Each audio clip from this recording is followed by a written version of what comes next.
अस्सलाम वालेकुम, hello and welcome back to my channel. तो फ्रेंड्स, आज मैं आपके साथ चोंगों की रेसिपी शेयर कर रही हूँ, जो क्योंकि 10 मुहर्रम को अक्सर बनाया जाता है। चलिए स्टार्ट करते हैं रेसिपी को।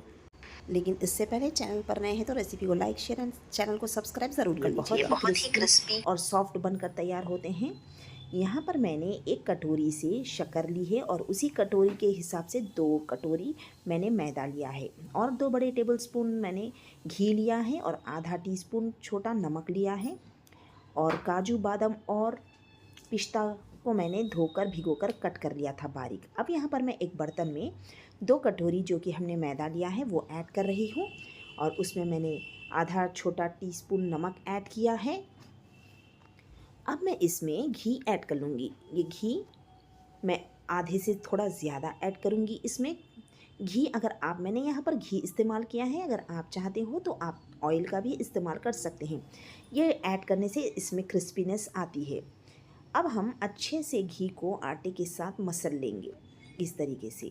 लेकिन इससे पहले अगर आप मेरे चैनल पर नए हैं तो प्लीज़ चैनल को लाइक शेयर एंड सब्सक्राइब कीजिएगा और बेल नोटिफिकेशन को भी क्लिक कर लीजिएगा ताकि मेरी पहली रेसिपी आप तक सबसे पहले पहुँचे। और रेसिपी को स्किप कर मत देखिएगा। यहाँ पर मैंने पानी को थोड़ा गुनगुना कर लिया था, जो क्योंकि हमारा घी है ना, अगर हम ठंडा पानी डालेंगे तो वो बहुत ही घट हो जाएगा, इसलिए मैंने यहाँ पर गुनगुना पानी ऐड किया है। ये देखिएगा, मैंने अच्छे से आटे को भिगो लिया है। मैं इसकी थोड़ी देर मालिश करूँगी। मैं ये थोड़ा सा घी लगा रही हूँ इसको। इस तरीके से मैं आटे की मालिश करूँगी और इसके बाद मैं अच्छे से मालिश करते हुए इसे मैं रेस्ट के लिए रख दूँगी एक आधा घंटा तक। और अगर आप मेरे चैनल को कहाँ से वॉच कर रहे हैं और मेरे रेसिपीज़ को कहाँ से वॉच कर रहे हैं, ये आप कमेंट सेक्शन में ज़रूर बताइएगा। और मेरी रेसिपी आपको और मेरी बोलने का अंदाज़ आपको कैसे लगा, मुझे प्लीज़ कमेंट कर ज़रूर बताइएगा ताकि मुझे मेरा हौसला और बढ़े। यहाँ पर आधा घंटा हो चुका था और देखिएगा हमारा ये जो आटा है वो भी अच्छे से नरम हो चुका था, लेकिन मैं इसकी थोड़ी और मालिश करी हूँ। अब मैं इस आटे के छोटे छोटे लोई यानी पेड़े बनाऊंगी। ये देखिए, आटे को इस तरीके से मल लेते हुए मैं आटे के पेड़े बना रही हूँ। मेरे रेसिपीज़ बिल्कुल सिंपल एंड इजी होते हैं, एक बार तो ट्राई कीजिएगा आप लोग। ये देखिएगा, इस तरीके से हम अच्छे से आटे के लोई यानी पेड़े बना लेंगे। आप चाहो तो साइज़ इसका बड़ा या छोटा भी कर सकते हैं। मैंने 2 कटोरी आटे में 5 लोई बनाए हैं। अगर आप चाहते हैं तो 6 भी बना सकते हैं, ये आपके ऊपर डिपेंड है। अब हम यहाँ पे क्या करते हैं, एक दूसरी कटोरी में 2 टीस्पून मैदा ऐड करते हैं और मैदे में बचा हुआ घी जो कि हमने रख लिया था वो थोड़ा सा ऐड कर देते हैं। तकरीबन 2 टीस्पून ऐड कर लेते हैं और इसका एक पेस्ट बनाकर रख लेते हैं, यानी कि इसका एक घोल बनाकर रख लेंगे। ये किस लिए काम आएगा ये आगे चलकर आपको ज़रूर पता चलेगा। ये देखिए, घी थोड़ा कम था तो हमने और थोड़ा घी ऐड कर लिया है। इस तरीके से अच्छे से इस कंसिस्टेंसी में आप इसे बनाकर साइड में रख लीजिएगा। अब हम यहाँ पर रोटी को बेल लेंगे इस तरीके से। देखिए मैंने किस शेप में रोटी को बेला है, मैंने गोल शेप में रोटी को बेला है। इसी तरीके से सारे रोटियों को हम बेल लेंगे। थोड़ी सी खुश्की यानी थोड़ा सा आटा इस पर लगाते हुए हम रोटी को बेल लेंगे।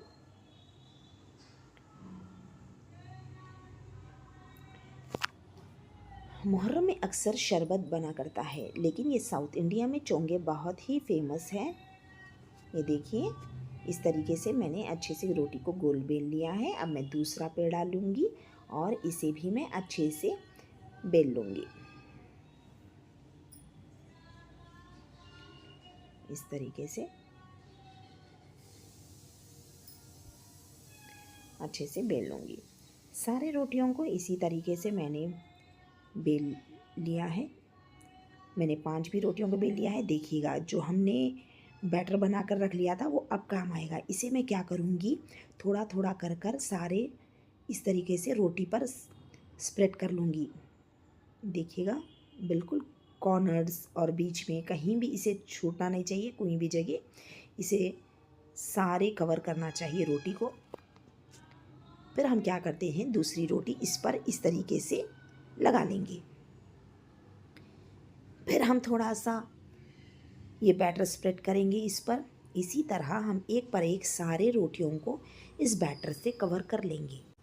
मैंने इस तरीके से सारे रोटियों को घी जो है लगा लिया था। ये हमारी 5वीं रोटी है, इस पर भी हम घी का बैटर लगा लेंगे इस तरीके से। इस पर भी हम सारा बैटर स्प्रेड कर लेंगे। लेकिन अगर आप चाहो तो स्किप कर सकते हो ये प्रोसेस, क्योंकि अब हम इस पर बेलन चलाना है। ये देखिएगा इस तरीके से बेलन चलाएंगे हम इस पर कि हम थोड़ी सी रोटी की जो लेंथ है उसे बढ़ा लें। ये देखिए इस तरीके से क्रिस्पीनेस बरकरार रखने के लिए मैंने सारे रोटियों को 5 रोटियों को भी घी लगाया है। इस तरीके से देखते हुए संभलते हुए आप बेल लिएगा रोटी। फिर इसको हमें क्या करना है, हमारी रोटी थोड़ी सी अच्छे से बड़ी हो चुकी है। अब हम इसे हाथों की मदद से गोल यानी कि अंदर की तरफ इसे प्रेस कर लेंगे।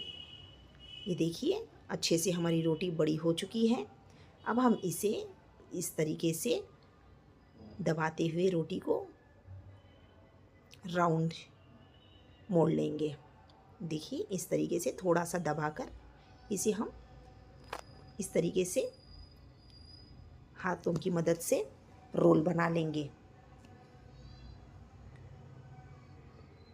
अब हम इसे क्या करेंगे, कट करेंगे, पेड़े बनाएंगे। इस तरीके से हमने दोनों को भी एक तरह कट कर लिया और रख लिया है ताकि हमारे पेड़े सेम यानी सेम बने। देख सकते हैं आप यहाँ पर हमने 6 पेड़े बनाए हैं। एक छोटा वाला बाहर बाद में हम बना लेंगे।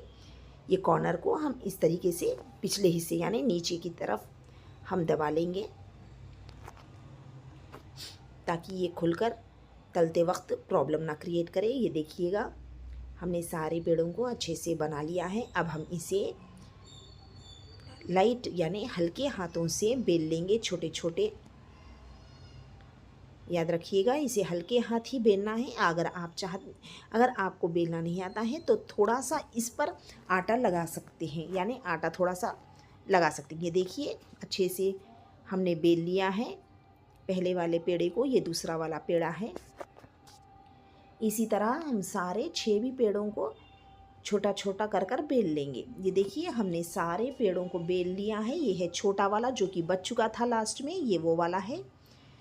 अब हम क्या करेंगे, यहाँ पर एक कढ़ाई में हमने तो तेल गरम करने के लिए रख लिया था और हमने चेक किया है थोड़ा सा आटा डालकर इसमें कि तेल गरम हुआ है या नहीं। यहाँ पर हमारा तेल अच्छे से गरम हो चुका था।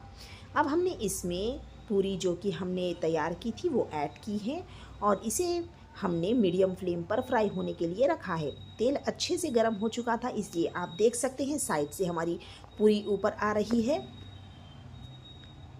ये देखिए इसे हम अच्छे से फ्राई कर लेंगे।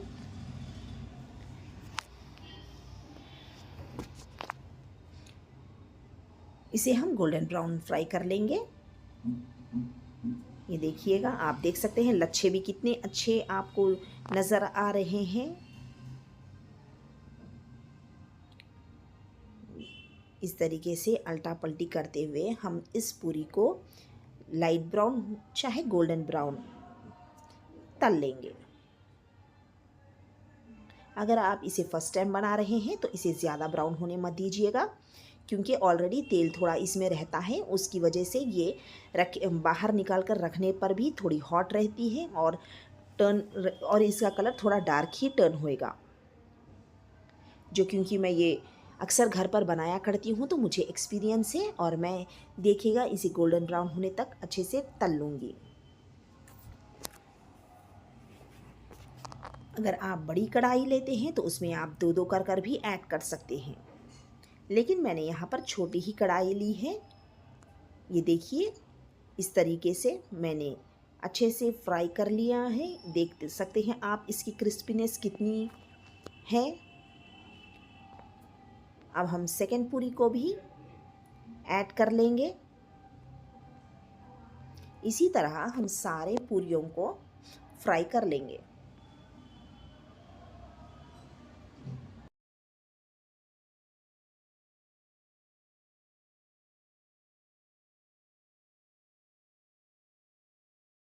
यहाँ पर अब हम क्या करते हैं, एक बर्तन यानी भगोने में जो शक्कर हमने ली थी उसी कटोरी से शक्कर को ऐड कर देंगे और उसी कटोरी से 2 कटोरी पानी ऐड करेंगे शीरा बनाने के लिए। मीनवाइल हम इसे शीरा बनाने के लिए गैस पर रख देंगे, यानी gas low to medium flame पर रखकर इसे हम लगा देंगे। अब हम इसमें थोड़ा ज़ाफ़रान के स्ट्रैंड्स ऐड करेंगे। अगर आपके पास ज़ाफ़रान नहीं है तो आप कलर ऐड कर सकते हैं, फूड कलर, लेकिन ऑरेंज फूड कलर ऐड कीजिएगा। ये देखिए मैंने ज़ाफ़रान के स्ट्रैंड्स ऐड किए हैं और मैं अब इसे शीरा बनाने के लिए रख दूँगी। मीनवाइल ज़्यादा मत पकाइएगा। ये देखिए यहाँ पर हमारे सारे पूरी बनकर तैयार हो चुके हैं। अब हम क्या करते हैं, देखिएगा यहाँ पर हमने शीरा भी बना लिया था और इसे हमने एक कटोरे में निकाल लिया है। पूरी हमारे अच्छे से क्रिस्पी बने हैं,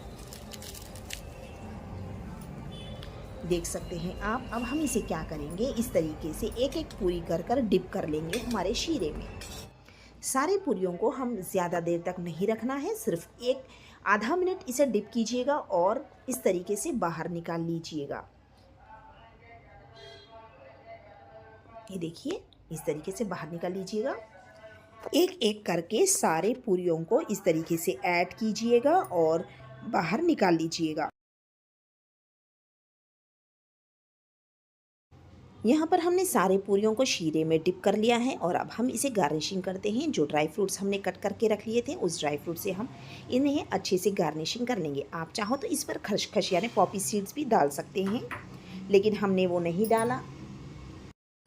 इस तरीके से सारे चोंगों को आप अच्छे से गार्निश कर लीजिएगा। अगर आप चाहते हो तो इस पर खसखस भी लगा सकते हैं यानी Poppy seeds. Thanks for watching my recipe और प्लीज़ मेरे चैनल को लाइक शेयर एंड सब्सक्राइब ज़रूर कर